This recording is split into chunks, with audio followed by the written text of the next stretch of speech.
morning, class. Before we start, let us have a prayer first. Jane, anak, can you please lead a prayer? Please all stand up. In the name of the Father, the Son, and the Holy Spirit. Amen. Okay, class. Before we start, let me check the attendance first. Wow, it seems like there's no vacant seat. It means that everyone's are present today. Okay, class. Before we proceed, this is our classroom norms that we need to be followed. We have here an acronym, TARA. T stand for try your best. A stand for always be kind. R stand for respect others' opinion. A stand for always be open to others. Do I make my instruction clear, class? Wow, very good. Okay, now class, are you all ready to our activity? I can't hear you. Are you all ready to our activity? Wow, that's good to hear. We have here an activity 1. Guess me, draw me. Eyes here, class. We have here an instruction. Draw and categorize its dietary. Okay, class, listen carefully to teacher. What we're going to do is we're going to find some animals that surround your environment and we were going to categorize its dietary. If it's herbivore, carnivore, or omnivore. Do I make myself clear, class? Okay, very good. You only have 10 minutes to answer. Okay, class, it seems like I already gave you enough time. Eyes here. We have here the answer of Stephanie Alba. She is using the app Art Sonia. Now, eyes here. We have here a drawing of her. Here is the lion. Here is the bear, and here is the rabbit.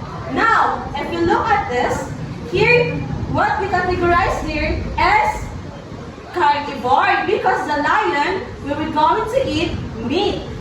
Eyes here, we have here a bear. What is the category of bear? Yes, omnivore. Eyes here, we have here a rabbit. Now, let me ask you class, what is the category of the rabbit? Very good, omnivore. Now, we have here an answer of Marilyn. We have here a bear, here is the lion, and here is the rabbit. Okay, class, you've all done a great job. Let us perform a bird clap. Class, do you know what is the bird clap? Okay, don't worry because teacher will going to demonstrate it first. 1, 2, tweet, tweet. 1, 2, tweet, tweet. 1, 2, tweet, tweet, tweet. Do I make myself clear, class? Okay, very good. Let us all stand up. Okay, let's perform it together. 1, 2, tweet, tweet. 1, 2, tweet, tweet. 1, 2, tweet, tweet, tweet. Very good. You may all now take your seat. Okay, class, eyes here. We have here our learning objectives that we need to accomplish at the end of our lesson. At the end of the lesson, you learners should be able to identify the rules of producers, consumers, and decomposers, and food chain. Explain how energy flows through a food chain and create a sample food chain using examples from the environment. Okay, class, let us proceed to our next activity. We have here a title, The Amazing Food Chain, Identification and Reflection. For your guidance class, eyes here, we have your instruction. On Padlet, post one animal including their name, add a brief description and its dietary.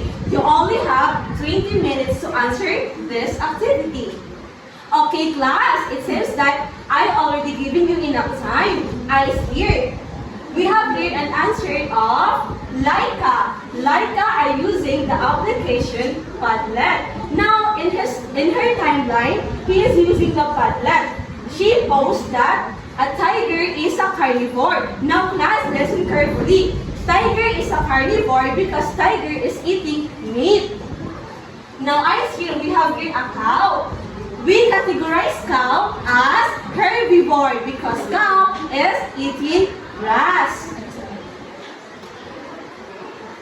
Now, ice cream class, we have here a food chain. A food chain describes how energy and nutrients move through an ecosystem at the basic level they are. Okay, Laika is using the application Padlet. Very good. Okay, class, it seems like you already know what is food chain. Let us proceed to our next activity. We have here a title, Drop Me, Discuss Me. For your instruction class, what you're going to do is to identify these animals if it's omnivore, carnivore, or herbivore. Do I make myself clear, class? Okay, very good. Now, history class, we have here an answer of Leo Cañada. He determined that carnivore are those animals who are eating meat. He also identified that herbivore are those animals who are eating grass. And he categorized that omnivore are those animals who are eating both grass and meat. Wow, very good, Leo! For that class, let us perform a very good clap. Class, do you know how to perform very good clap? Okay, don't worry because teacher Deb, we're going to teach you. Ice cream class, 1, 2, very, 1, 2, good, 1, 2, very and good, very good. Bili mo po. Okay, class, this time, our next activity is called reflection. So, we have here a reflection question. So, the first question is, how do you feel when you're able to determine its category? So, can I hear the answer of Miss Sunshine Nagpasa? Very good. So, according to Miss Sunshine Nagpasa, she feels happy because she can determine its category. So, the next question is, why this animal called herbivores, carnivores, and omnivores? Can I hear the answer of Miss Jane Alcasa? Very good. So, according to Miss Jane Alcasa, herbivores is those animals who eat plants, and while the carnivores is those animals who eat meat, and the omnivores is the animals who eat both plants and meat. So, the third question is, can you able to determine if it's producer, consumer, or a decomposer? So, can you please answer Miss Alexa? Very good. So, let's move on to the application.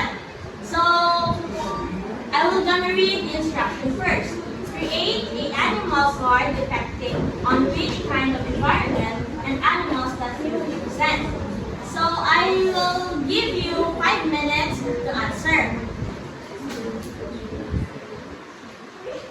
So let's see the output of Miss Fraga. So Miss Fraga is using the Canva application. So this is her output. The first one, this is her food chain. The first one, the sun's energy, goes to the producer, which is the green plants. And next goes to primary, which is the primary consumer, which is the grasshopper who eat plants. And then goes to the secondary consumer, which is the frog. And the next goes to the tertiary consumer, which is the snake, down to final consumer, the fox, and the fungi. So very good. Very good students. Do you know how to do the very good clap? This is how you do it. 1, 2, 3. 1, 2, 3. Very good. Very good. Very good. So let's do it again. 1, 2, 3. 1, 2, 3. Very good. Very good. Very good. So we will be having our quiz. So can you all open your phones and go to the Google board? I will I'll be giving you 20 seconds for you to answer the questions. Okay, time's up. So, this is the output of Miss Stephanie Mercaders.